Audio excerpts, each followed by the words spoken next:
Killarney, Ireland. So it is just about 7 a.m. in Killarney, and today we're going to the Ring of Kerry.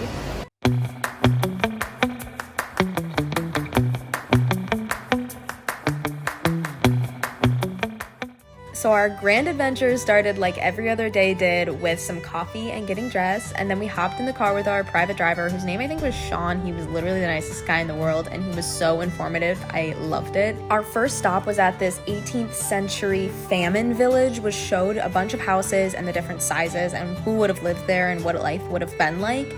And there was so many live animals there. There were like pigs and dogs. It was really cool. We spent about a half an hour there just exploring and learning all of the history, and we had a ton of fun. Here are some of the goats. I think they were goats. Goats! And then we saw some dogs, which I think were Irish wolfhounds, and we were off to our next location, which was sheep herding. It was a demonstration and we got to watch it. It was super cool. We saw a border collie herding some sheeps, and this guy had been raising border collies and like training dogs since he was like 12, which was so impressive to see. The sheep herding was honestly super cool.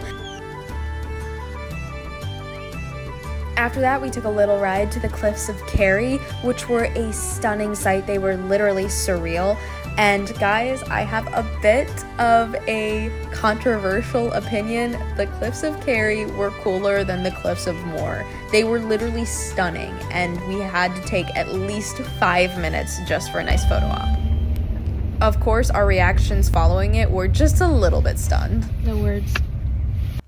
After that, we stopped for lunch, and the weather warmed up, so we took off our jackets and enjoyed this lovely view of the lake. Beautiful weather we're having. Beautiful.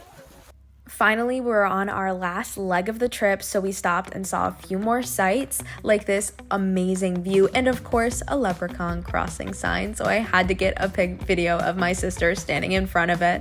And finally, for our final stop, we saw this stunning waterfall, which was so gorgeous and so magical, but unfortunately, it doesn't top the ones at Watkins Glen in New York. After our lovely adventure, we headed down to the pub and watched the Euro Cup game that was on while listening to some live music for the rest of the night. I hope you guys enjoyed, and I can't wait to show you more of Ireland.